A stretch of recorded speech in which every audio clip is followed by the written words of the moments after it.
நேற்று மாலையே கிளம்பி விட்டார், 5:50க்கு உள்ளே நுழைந்தார். இவ்வளவெல்லாம் ஃபாலோ பண்ண அவசியமே இல்லை சார். விஜய் என்ன தன்னை மாத்திக்கன்னா ஒவ்வொரு முறையும் இப்படி ஸ்பெஷல் ஃபிளைட்ல போகணுமா? அப்போ விஜய் அவர்களே நீங்கள் யார்? அவ்வளோ பெரிய ஆளா நீங்க? ஸோ அவர் தான் உண்மையிலேயே வந்து பாஜகவை எதிர்க்கிறாரு. அவரை கண்டு பாஜக அஞ்சுது பாருங்க, எப்படி மிரட்டுறாங்க. ஒரு பக்கம் திமுக அஞ்சுது பாருங்க. இந்த இடத்துல ஒரு ஃபுல் ஸ்டாப் வைக்க, என்னத்தை பண்ணிட்டாரு பாஜக அஞ்சு நடக்குது? சிபிஐ பத்தி கூட இல்ல, ஜனநாயகனை பத்தி ஒரு பேசலைங்கிறத நம்ம எடுத்து சொல்லலாம். உங்க படத்தை பத்தி நீங்க பேசலன்னா சிஎம் வரைக்கும் பேசுறாரு, எதுக்குதான் நீங்க குரல் கொடுப்பீங்க? அதுல வியாக்கியான வேற. சிஎம் வந்து இதை சொல்லல, இவ்வளவு விளக்கம் சொல்றதுக்குலாம் டைம் ஒதுக்குறீங்கல்ல, உங்க படத்தை பத்தி 2 வரி ட்விட் போடுங்க. அப்ப இந்த மௌனத்தை நம்ம வந்து விஜயனுடைய அச்சமா எடுத்துக்கலாம். சிபிஐ விசாரணைக்கு வர வச்சுதான் அமித்ஷா தான் நினைக்கிறத சொல்லணும்னு அவசியம் இல்லை. ஏற்கனவே பிஜேபியோடு நல்ல தொடர்பில் இருப்பவர் தான் விஜய். இதை நான் சொல்றதுக்கு காரணமே விஜய் தான். கடந்த முறை அவர் சிபிஐ விசாரணைக்கு போகும்போது கருப்பு உடை அணிந்து சென்றிருந்தார். இந்த முறை நேற்று செல்லும் போது வெள்ளை இதெல்லாம செங்கோட்டையன் எவ்வளவு பெரிய ஆள் நமக்கு தெரியும். அப்படிப்பட்ட ஒருத்தரை நீங்க ஒரு குழுல போடுறீங்க. புசி ஆனந்த் ரைட்டு, வயசு கூட ஏதோ சொல்லி ஏத்துக்கலாம். ஆதவர்ஜனாவுக்கு கீழே போடுறீங்கன்னா செங்கோட்டையனுக்கே இந்த கதி தான். தமிழ்நாட்டின் வளர்ச்சி பயணத்தில் ஒருவரையும் பின்தங்க விடமாட்டோம், வெல்வோம் ஒன்றாக. குமுதம் நேயர்களுக்கு வணக்கம். இன்று நமது சிறப்பு நேர்காணலுக்கு சிறப்பு விருந்தினராக மூத்த பத்திரிகையாளர் SP லட்சுமணன் அவர்கள் நம்மோடு இணைந்துள்ளார். அவரை நிகழ்ச்சிக்கு வரவேற்போம். வணக்கம் சார். வணக்கம். எப்படி சார் இருக்கீங்க? நல்லா இருக்கேன் சார். இப்போ தமிழக அரசியல் பொறுத்த வரைக்கும் தேர்தல் நெருங்க இன்னும் சூடு பிடிச்சிட்டுன்னு சொல்லலாம். குறிப்பா இப்போ வந்து விஜய் அவர்கள் வந்து கடந்த முறை 12ஆம் தேதி சிபிஐ விசாரணைக்கு ஆஜராகியிருந்தார். இப்போ 19ஆம் தேதி நேற்று மாலையே டெல்லி போயிட்டாரு. இன்னைக்கு விசாரணை மறுபடியும் தொடங்கியிருக்காங்க. இதுக்கு பின்னாடி சில அழுத்தங்கள் இருக்கு. அவருடைய ஜனநாயகன் படம் இன்னும் ரிலீஸ் ஆகல. அவருக்கு இந்த கரூர் சம்பவத்தை வச்சு இன்னும் வந்து இந்த விசாரணை எல்லாம் போகுது. ஒரு விதமான மறைமுகமான அழுத்தம் இருக்கிறதா சொல்றாங்க. என்ன சார் நடக்கும்? சிபிஐ விசாரணை கேட்டு போனது திமுக அரசோ தமிழ்நாடு அரசோ வேறு சில எதிர்கட்சிகளோ அல்லது அவருக்கு அனுசரணையான கட்சிகளோ அல்ல. அவர்கள் கட்சியினர் தான் கேட்டாங்க. கோர்ட்டும் சரின்னு சொன்னாங்க. அவர் போய் ஆஜராகிறார். நேற்று மாலையே கிளம்பி விட்டார், 5:50க்கு உள்ளே நுழைந்தார். இவ்வளவெல்லாம் ஃபாலோ பண்ண அவசியமே இல்லை சார். இயல்பாக சட்டத்தின் ஆட்சி நடக்கிற அந்த நாட்டில் சட்டத்தின்படி இயங்குகிற ஒரு அமைப்பு நம்ம இன்னும் கொஞ்சம் நம்பிக்கிட்டு இருக்கோம். அந்த அமைப்பு ஒரு விசாரணை கூப்பிடுறாங்க, போறாரு. நிச்சயமா ஒரு நாளையில் ஐடியோ இடியோ சிபிஐயோ ஒரு நாளையில் முடிச்சதா சரித்திரமே இல்லை. எந்த கேஸாக இருந்தாலும் சரி, முடிச்சுட்டு எந்திரிக்கும் போதே நோட்டீஸை கையில் கொடுத்து அனுப்புவாங்க, அடுத்து என்னைக்குன்னு. அப்படிதான் அன்னைக்கும் சொன்னாங்க. ஒரு பொங்கல் கொண்டாடணும்னார், சரின்னு அதை புரிஞ்சுக்கிட்டு கொடுத்தாங்க. கொடுக்கலைன்னா ஏன் கொடுக்கலைங்கிறது, கொடுத்துட்டா என்ன சார் அப்போ 2 பேருக்கும் அப்படிங்கிறது ஒன்னொன்னே அப்படி பார்க்கணும்னு அவசியம் இல்லை. இது இயல்பா நடக்கிற ஒரு விஷயம். அதோடு அதை முடிச்சுக்கணும். இல்லை கவனிக்க விஜய் என்ன தன்னை மாத்திக்கன்னா ஒவ்வொரு முறையும் இப்படி ஸ்பெஷல் ஃபிளைட்ல போகணுமா? அவர் காசு, அவர் போறாரு, அவர் சம்பாரிச்சு வச்சிருக்கிறாரு, அவர் ஐடிக்கு கணக்கு கொடுக்க போறாரு, உரிய வரிகளை கட்ட போறாரு, ஏர்போர்ட்ல கொண்டு பார்க் பண்ற காசு வரைக்கும் அவர் கட்டிட்டு போறாரு. நம்ம இல்லைன்னு சொல்லலை. ஒரு அரசியல் கட்சி தலைவரான பிறகு உங்களுடைய ஒரு செயல்பாட்டையும் மக்கள் கவனிப்பாங்கன்னு நான் தொடர்ந்து சொல்லிட்டு இருக்கிறேன். நீங்கள் ஒரு பிரபலமான உச்ச நடிகராக இருந்து என்ன பண்ணாலும் அதை ரசிப்பாங்க, சிலகிப்பாங்க, ஜாலியாக விவாதிப்பாங்க. நீங்கள் ஒரு இயக்கத்தினுடைய தலைவராகி இந்த மக்களை ஆள நினைக்கணும்னு ஒரு குறிக்கோளோடு பயணிக்கிற போது உங்களுடைய அதே ஒவ்வொரு விஷயத்தையும் வேற மாதிரி பார்ப்பாங்க, வேற மாதிரி விமர்சிப்பாங்கிறத முதல்ல விஜய் புரிஞ்சுக்கணும். ஸ்பெஷல் பிளைட்ல போறது ஒன்றும் சட்ட விரோதம் இல்லை. சட்டம் அனுமதிக்குது. காசு கொடுத்தா நீங்களும் போகலாம், நானும் போகலாம், எங்க வேணாலும் எடுத்துட்டு போகலாம். நம்மகிட்ட காசு இருக்கா இல்லையாங்கிறது வேற. மக்களோடு நெருங்கி இருக்கிறவருங்கிற அந்த உணர்வு அத்து போகிற அளவுக்கு விஜயனுடைய அந்த ஃப்ரீக்வன்சி அதிகமாயிட்டே போகுது. எங்க போனாலும் தனியாக போவாங்க அப்படின்னா அது நல்லது இல்லை. மக்களோட மக்களை அப்ப எப்படி சார் நீங்க 4 பேரை பார்ப்பீங்க, வைப்பீங்க, காதுல ஒழுங்கும் வைக்கும், இப்படியே ஒதுங்கிக்கிட்டே போயிட்டு நேராக கோட்டையில ஒதுங்கிக்கிட்டே போயிருவீங்களா? அது நல்லதா சொல்லுங்க? ஒரு தலைவனுக்கு அழகா, ஆளணும்னு நினைக்கிற தலைவனுக்கு அழகா இல்ல? அவர் போன கூட்டம் வந்துருது, அதுவே நெரிசல். எவ்வளவு நாளைக்கு சார் இப்படி பயந்துட்டே இருப்பீங்க? அதை கண்ட்ரோல் பண்றதுக்கு இன்னைக்கு வரைக்கும் விஜய் கிட்ட இருந்து ஒரு அறிக்கை வந்திருக்காங்க. வரல. கரூர் சம்பவம் நடந்த பிறகு கூட நான் கலந்து கொள்ற நிகழ்ச்சியில கொஞ்சம் கட்டுப்பாட்டா நடந்துக்கோங்க, நீங்க என் மேல வச்சிருக்க அன்பை என்னால புரிஞ்சுக்க முடியுது, அங்கங்கே இருக்கிற நம்ம கட்சி நிர்வாகிகள் சொல்றதை கேட்டு அவங்களுடைய ஆலோசனைப்படி நடக்கணும், ஏதாவது ஒரு அறிவுரை கலந்த அல்லது ஒரு அன்பு வேண்டுகோள் ஏதாவது வார்த்தையை போட்டுங்க, ஒண்ணு வந்திருக்கா? அப்படி அப்ப அவர் என்ன சார் நினைச்சிட்டு இருக்காரு? நம்ம அதனாலதான் நம்ம ஏதோ விஜய் மேல வெறுப்புல கேட்கற மாதிரி என்ன சில பேர்லாம் அதை பத்தி நான் கவலைப்படல. என் மனசுக்கு என்ன படுதோ அதான் நான் பேசிட்டு போவேன். யாரை பத்தி நம்ம கவலைப்படுறது இல்லை. ஏதோ அவர் விமர்சிக்கணுமே எல்லாம் நம்ம இதை சொல்லல, ஒரு ஆதங்கத்துல இதை சொல்றோம். இன்னைக்கு வரைக்கும் ஒரு அறிவுரை தன் கட்சி தொண்டர்களுக்கு அவர் சொல்லலை. அதுதான் அது ஆச்சரியமா இருக்கு. சிபிஐ பத்தி கூட இல்ல, ஜனநாயகனை பத்தி ஒரு பேசலைங்கிறத நம்ம எடுத்து சொல்றோம். உங்க படத்தை பத்தி நீங்க பேசலன்னா சிஎம் வரைக்கும் பேசுறாரு, எதுக்குதான் நீங்க குரல் கொடுப்பீங்க? அதுல வியாக்கியானம் வேற. சிஎம் வந்து இத சொல்லல, இவ்வளவு விளக்கம் சொல்றதுக்குலாம் டைம் ஒதுக்குறீங்கல்ல, உங்க படத்தை பத்தி 2 வரி ட்விட் போடுங்க, நீதி வெல்லும். இந்த நாட்டுல சட்டத்தின் ஆட்சி நடக்கிற இந்த நாட்டுல நீதித்துறையின் மீது நான் மிகுந்த நம்பிக்கை வைத்திருக்கேன், நல்ல பதில் வரும், ரசிகர்கள் அமைதியா காத்திருக்கேன். முடிஞ்சு போச்சா சார்? அது பிஜேபி சீன்ற வேலையா இல்லையே, சுரண்டி விடுற வேலையா இல்லையே, இதை கூட நான் சொல்ல மாட்டேன்னா அப்ப விஜய் அவர்களே நீங்கள் யார்? அவ்வளவு பெரிய ஆளா நீங்க? அப்படியே மௌன ரிஷி மாதிரியே இருந்துட்டு உங்களுடைய ஒரு அசைவையும் போது நாங்க டீ கோட் போயிட்டு உட்காருக்கணுமா வேற வேலை இல்லாம? அதனாலதான் உங்களை மாதிரி ஒரு தட்ட சொன்னேன், இந்த வேலையை முதல்ல விடுங்க. அவர் என்னமோ பண்ணிட்டு போறாரு சார், அவர் இப்படி செய்திருக்கலாம் இல்லையா, அவர் இப்படி கூட யோசித்திருக்கலாம் இல்லையான்னு ஆரம்பிச்சாங்க. எதுக்கு இந்த வேலை நமக்கு? ஆயத்தன்னு சொல்லட்டும் சார், அவர் இப்படி செய்திருப்பார், நீங்க என்னத்துக்கு வந்து யூகம் பண்ணிட்டு இருக்கிறீங்க? அந்த எரிச்சல் தான் நமக்கு வருதுல, அந்த ஆதங்கம் கலந்த எரிச்சல். ஏன்னா நாளைக்கு நம்மளையும் சேர்த்து ஆள போறவர் ஒரு பொறுப்புணர்வோடு இருக்கணும்னு நம்ம ஆசைப்படுறோம்.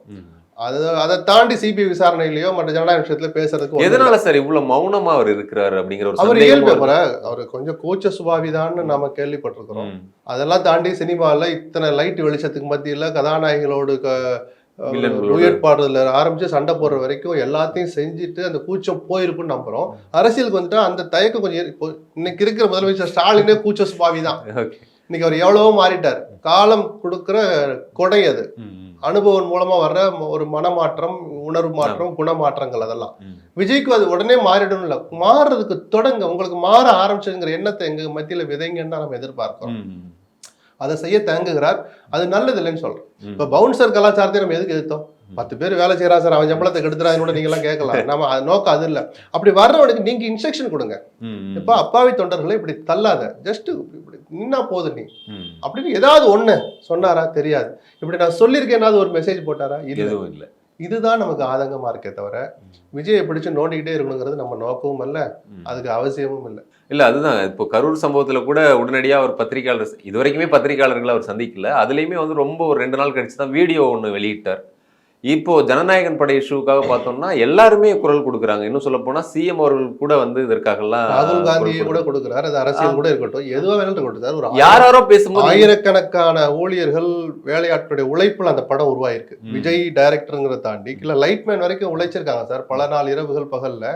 அந்த உழைப்பு 400-500 கோடி ரூபாய் பணம் போட்டதா சொல்றீங்க. இதை பத்தியும் கூட வாய் திறக்கலைன்னா என்ன பண்றதுதான் நம்ம கேட்கறத தவிர, மற்றபடி சிபிஐ விசாரணை பயன்படுத்தி ஜனநாயகனை பயன்படுத்தி பிஜேபி ஓரளவுக்கு அழுத்த கொடுப்பாங்க, நம்ம மறுக்கிறதுல. பிஜேபியினுடைய கடந்த சில ஆண்டுகளை பின்னோக்கி பார்த்தால் அவருடைய அரசியல் சேஷ்டைகளை நிச்சயமா விஜய்க்கு ஒரு அழுத்தம் கொடுப்பாங்க. ஏன்னா எடப்பாடியால அது முடியல, கெஞ்சி பார்த்தார் வரவே இல்லை விஜய். அப்போ நான் விட்டேன், நீங்க முயற்சி பண்ண கூட சொல்லியிருக்கலாம். அமித்ஷா முயற்சி எடுத்தால் நான் ஆச்சரியப்பட மாட்டேன். அதுக்கு சார் அந்த ரூம்லயே உட்கார வச்சு எழுதி வாங்கிட்டாங்கலாம் சில பேர், அவ்வளவெல்லாம் போய் விமர்சிக்க வேண்டாம், அழுத்தம் கொடுக்கறது. ஆனா அதுக்கு பிறகு எடப்பாடி அவர்கள் ஒரு புதிய கட்சி ஒண்ணு நம்ம கூட்டணிக்கு வரும்னு சொல்லியிருந்தாரு. அந்த டைம்ல தான் இவர் சிபிஐ விசாரணைக்கு போயிருந்த நேரம், அது சில யூகங்களை அந்த டயத்துலதான் தினகரன் அமித்ஷாவை சந்திச்சதாகவும் ஒரு செய்தி வந்தது. அமமுக இருக்கக்கூடாதா? யூகங்களை அதுக்கு தாண்டி எல்லாம் யோசிக்க வேண்டாம். இன்னும் சொல்ல போனா அதிமுக நீ தேர்தல் நெருங்க சில கட்சிகள் வரதான் செய்வாங்க. வேற கட்சியில நீங்க கட்சியா மதிக்க மாட்டீங்களா? அதெல்லாம் பாவம் இல்லையாங்க? யாரை வேணாலும் அவர் மனசுல சொல்லிருக்கலாம். ஏன் அப்பாவையும் பிள்ளையும் சமாதானப்படுத்தி டாக்டர் ராமதாஸ் தலைமையிலான பாமக கூட எங்கள் அன்னைக்கு ஒரு கூட நினைச்சிருக்கலாம். பிரேமலதாவை சொல்லியிருக்கலாம். ஜான் பாண்டியன் யார் தலைவர் என்டிஏல இருக்கிறாருன்னு தெரியும். அதிமுக அணியில் நாங்கள் இடம் பெறுகிறோம், திருப்பி ஒரு அறிவிப்பு செய்யணும். இன்னும் சொல்லாம இப்ப அப்படி பார்த்தா அன்புமணி இருந்தவர் தான் திருப்பி அறிவிச்சோம் சேர்றாருல. அது மாதிரி ஜான் பாண்டியனோ வாசனோ சேரணும். அப்படிப்பட்ட கட்சிகளை நினைச்சு சொன்னாரான்னு தெரியல, பொறுத்திருந்து பார்ப்போம். ஓகே, இந்த விசாரணை நீங்க ஒரு சாதாரணமா வழக்கமா நடக்கக்கூடிய ஒன்னாதான் பாக்குறீங்களா விஜய்க்கான அந்த சிபிஐ விசாரணை? ஏன்னா அவர் விட்னஸா தான் இருக்காரு, நடைமுறைப்படி நடக்குது. விட்னஸா இருக்கட்டும், எதை வேணாலும் இருக்கட்டும், கட்சியுடைய தலைவர் அந்த கட்சி கூட்டத்தில் நடந்த நிகழ்வு அவரை கூட கூப்பிடாம ஒன்றும் பண்ண முடியாது. அப்படி வரவழைக்கப்பட்ட போது இவர் எந்த ரூட்ல ஒய் பிரிவு பாதுகாப்பை கேட்டு வாங்கினாரோ அதே ரூட்ல கூட மெசேஜ் கொடுத்து அனுப்பலாம். சிபிஐ விசாரணைக்கு வர வச்சு அமித்ஷா தான் நினைக்கிறத சொல்லணும்னு அவசியம் இல்லை. ஏற்கனவே பிஜேபியோடு நல்ல தொடர்பில் இருப்பவர் தான் விஜய். இதை நான் சொல்றதுக்கு காரணமே விஜய் தான். ஏன்னா ஒய் பிரிவு பாதுகாப்பு நீங்க எப்படி வாங்கினீங்கன்னு கேட்டா இன்னைக்கு வரைக்கும் வாய் திறந்து பேசவே இல்லை. மற்ற எல்லாத்துக்கும் பேசிட்டு இதுக்கு மட்டும் பேசுறாருங்கிறீங்களா? பிஜேபியினுடைய ஆசி இல்லாமல், குறிப்பாக மத்திய உள்துறை அமைச்சர் அமித்ஷாவினுடைய ஒரு அபிலாஷை, ஆசை, விருப்பம் இல்லாமல் எவர் ஒருவருக்கு ஒய் பிரிவு பாதுகாப்பு கிடைக்காது. காசை நீங்களே கொடுத்தா கூட.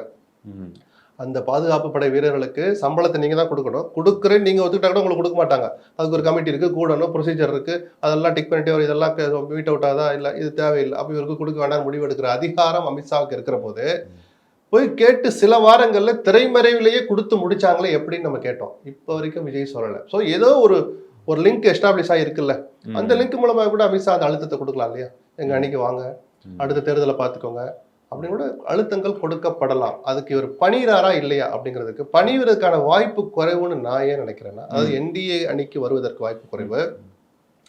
அவங்க சில பல சர்வேகள் எடுத்து வச்சுட்டு தான் குறைஞ்சி 25லேருந்து 35 வரைக்கும்லாம் எங்களுக்கு பல தொகுதியில் ஆதரவு இருக்குன்னு சொல்கிறாங்க. அது ஓரளவு உண்மையாக இருக்கலாம். நான் சர்வேக்களை அதுக்குள்ளே அவ்வளோலாம் நம்பி போக மாட்டேன். ஆனால் ஆதரவு தளம் இருப்பது நிஜம் விஜய்க்கு. இவ்வளவுலாம் வச்சு நம்ம எதுக்கு போய் இன்னொருத்தட்டு போய் டெப்டி சிஎம் கொடுங்க, மந்திரி கொடுங்க கேட்க, நாமளே முதலமைச்சர் அப்படின்னு நினைச்சு என்கிட்ட வேணா வாங்க, எடப்பாடிக்கு ஒரு டெப்டி சிஎம் தரேன்னா சொல்லுவாரு. அது மாதிரி எடப்பாடி என்ன சொல்லுவாரு, வாங்க நான் டெப்டி சிஎம் தரேன் கூட ஒத்துக்குவாரு. ஒருவேளை இந்த ரெண்டுமே நடந்ததுன்னா 2 கட்சி தொண்டர்கள் யாராவது ஒருத்தர் சோர்ந்து போவாங்க. அண்ணாதிமுக காரணம் உற்சாகமா இருக்கும் விஜய் வந்தா. ஆனா விஜய் நம்பி போன ஒரு பொதுவான இளைஞர்கள் ரசிகர்கள் சரி தலைவர் போறாரு அப்படியே போகணும் கூட போயிடுவான். அவருக்கு ஓட்டு போடணும்னு நினைக்கிற பொதுமக்கள் இருக்காங்கல்ல, ஏன்னா 2 பேரும் சரியில்லைன்னு கட்சி ஆரம்பிச்சார். இப்போ அதில் ஒருத்தரோட போய் முதல் தேர்தலே சேர்ந்துட்டாருங்கிற ஒரு எண்ணம் வரும். தன்னை கிறிஸ்துவராகவே அடையாளப்படுத்திக்கிறதுல விஜய் என்னைக்குமே தயங்கினதில்லை, அது தப்பும் இல்லை. அப்போ பிஜேபி அங்கே வகிக்கிற என்டிஏல போய் இவர் சேர்ந்தாருன்னா அந்த கிறிஸ்துவர்களில் 100 பேரில் 10 பேராவது ஓட்டு போடுவாங்களா விஜய் கிறிஸ்துவராகவே இருந்தாலும் அப்படிங்கிற மிகப்பெரிய கேள்வி இருக்குல்ல. இதையெல்லாம் நம்மளே பேசுகிறோம், விஜய் யோசிக்காமல் இருப்பாரு, அவருடைய ஆலோசகர்கள் யோசிப்பாங்க. ஸோ அதற்கான வாய்ப்பு குறைவுன்னு நம்ம யோசிக்கிறோம். என்டிஏவில் எடப்பாடியை முதலமைச்சராக ஏற்றுக்கொண்டு விஜய் சேருவாராங்கிறது எனக்கு சந்தேகம். இன்னொன்னு இந்த மாதிரியான ஜனநாயகன் இஷ்யூவா இருக்கட்டும், இந்த கரூர் சிபிஐ விசாரணை, இதற்கு பின்னாடி இணைஞ்சா அது வந்து ஏதோ மிரட்டிதான் சேர்க்கப்பட்டதா மக்களும் பார்க்கிற ஒரு பார்வை. சார் அன்புமணியவே அப்படியான சார் பாக்குறாங்க.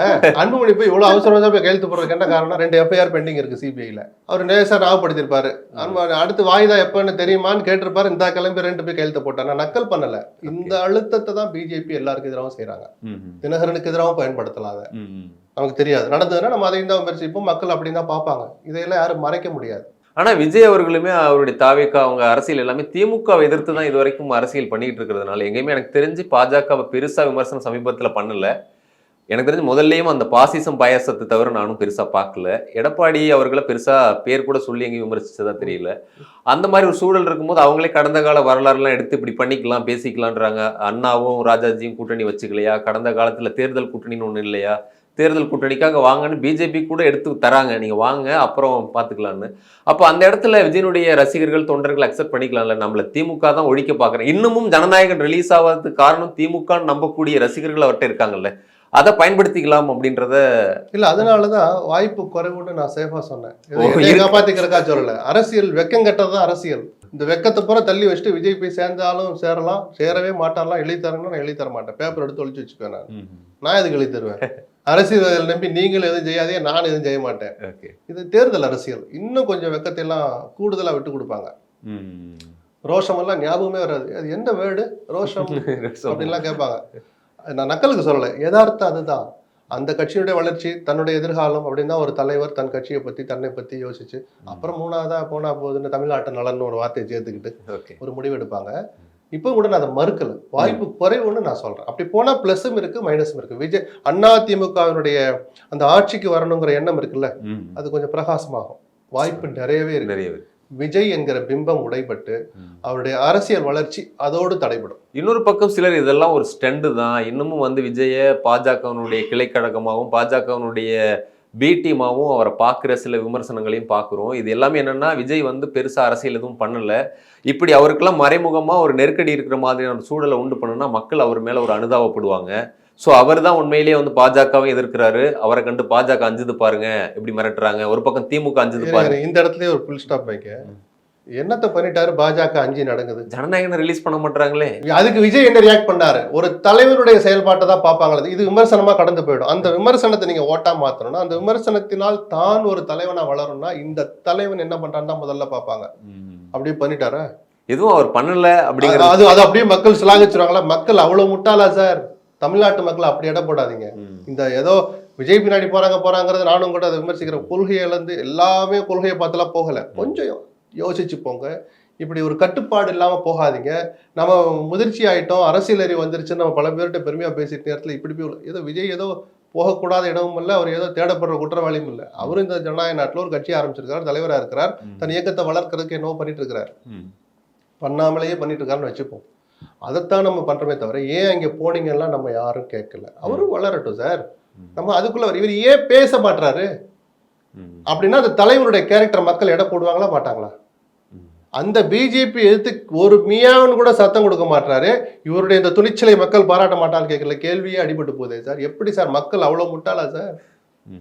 ஒரு சின்ன விமர்சனமா வைக்கணும்ல சார். நான் முதல்ல சொன்ன மாதிரி எனக்கு நீதித்துறையின் மீது நம்பிக்கை இருக்கு, நீதி வெல்லும் கூட 2 வரி ட்விட்டு போலன்னா அப்படியே அவருடைய துணிச்சலை பாராட்டிடுவாங்களா? அப்ப இந்த மௌனத்தை நம்ம வந்து விஜயனுடைய அச்சமா எடுத்துக்கலாம். ஸ்ட்ராட்டஜின்னு அவங்க ஆட்கள் சொல்றாங்க. இது அச்சம் கூட நம்ம விமர்சிக்க வேண்டாம், இது நல்லது இல்லைன்னு அவருக்கு அட்வைஸ் பண்றோம். இந்த மௌனம் கள்ள மௌனம், நேர்மையற்ற மௌனம், யோக்கியமற்ற மௌனம். நீங்கள் பொதுவெளியில் வைக்கிற அந்த கருத்துக்களுக்கும் வைத்த கருத்துக்களுக்கும் இப்ப நீங்க கடைபிடிக்கிற ஒவ்வொரு வினாடி மௌனத்துக்கும் நேர் எதிரா இருக்கு. வளருகிற கட்சிக்கு இது நல்லதல்ல, இந்த நாட்டை ஆளணும்னு நினைக்கிற தலைவனுக்கும் இது நல்லதல்லன்னு விஜய்க்கு நம்ம சொல்ல விரும்புறோம். இன்னொரு பக்கம் அதிமுக பாஜக கூட்டணிக்கு விஜய் வந்துட்டா கண்டிப்பா அதிமுக ஆட்சி அமைக்கிறது பிரகாசமாயிடும், என்டிஏ கூட்டணி ஆட்சி பிரகாசமாயிடும் அப்படின்ற ஒண்ணு இருக்கு. இன்னொரு ஸ்ட்ராட்டஜியா என்ன சொல்றாங்க அப்படின்னா, அவரை தனியா 3வது அணியா நிறுத்துறதே வந்து இவர்களுடைய எதிர்ப்பு வாக்குகள், அதாவது பாஜக அதிமுகவுடைய எதிர்ப்பு வாக்குகள் திமுகவுக்கு போக விடாம விஜயை வச்சு தடுக்கிறது மூலமா ஒரு வெற்றியை வந்து பெற்றுடலாம் அப்படின்னு ஒரு கணக்கு இவங்க போடுற மாதிரி ஒரு கணக்கு இருக்கு. இன்னொரு கணக்கு, இதை இறக்கி விட்டதே திமுக தான், இதை இறக்கி விட்டதே அமைச்சப்பா கண்ணுக்குட்டியா களத்துல இறக்கி கூட இல்ல காலமாடா அலங்காநல்லூர்ல பாலமேட்டில் அவுத்து விடுறதுக்கு. விஜயை நம்ம விமர்சிக்கிறமே தவிர அவரும் பலவிதமான கணக்குகள், என்னவெல்லாம் எதிர்ப்பு வரும், எப்படியெல்லாம் சமாளிக்கணும்னு கணக்கு போட்டு தான் கட்சியை தொடங்கியிருப்பார். நான் அதையெல்லாம் குறைச்சு மதிப்பிட மாட்டேன். அப்படியெல்லாம் ரொம்பவும் இதாக நம்ம நினைக்க வேண்டாம். பிஜேபியினுடைய பி டீமோ திமுகவுடைய பி டீமோ யாரையுமே எனக்கு அந்த வார்த்தை சொல்லி விமர்சிக்கிறதுல உடன்பாடு இல்லை. இது நான் கமலஹாசனுடைய இதுல இருந்தே சொல்லிட்டு இருக்கேன்.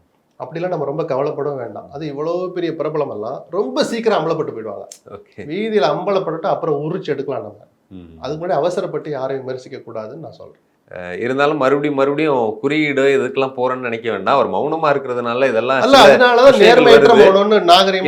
ஏன்னா கடந்த முறை அவர் வாக்களிக்க போன போது ஒரு சைக்கிள்ல ஒரு மாஸ்க் போட்டிருந்தாரு.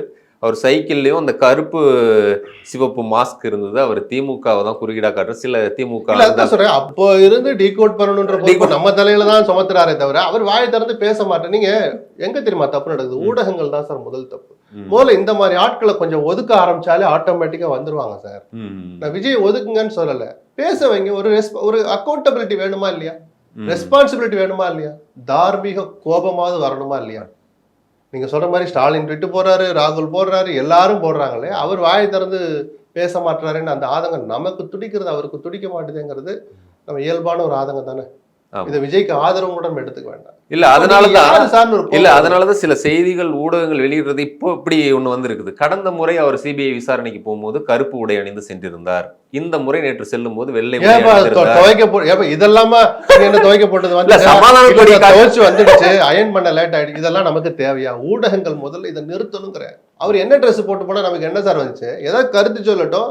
ரொம்ப நாள் மௌனமா இருந்தா மக்கள் எடை போட போறாங்க. கருத்து சொன்னா நாம எல்லாரும் சேர்ந்து வெளிப்படையா எடை போட போறோம். அதுக்கு எல்லாரும் அதுல போனார் இதுல போனார், 5:50க்கு கிளம்பிட்டார், 6:15 இல்ல சார் 6:17 தான் சார் உள்ள வச்சாரு. ஏன் 7 மணிக்கு போனா நமக்கு என்ன வேர்த்து வடிதா? நம்ம வேலையை நம்ம பார்க்க போறோம். அவ்வளோலாம் ஒருத்தர் பின்னாடி போறது தப்புங்கிற. அதுதான் அது கொஞ்சம் தன்னை ஒரு புகழ்ச்சியினுடைய இடத்துல கொண்டு வச்சு அது மமதையா மாறி ஆணவமா மாறுறதுக்கு ஊடகங்களே ஒரு காரணமா ஆயிடுது. எந்த தனிநபரையும் ஒரு ஆணவக்காரராக மமதையுள்ளவராக மாற்றுறதுக்கு நாம துணை போக கூடாதுங்கிற. நான் விஜய் நல்லதுக்கு தான் சொல்றேன்.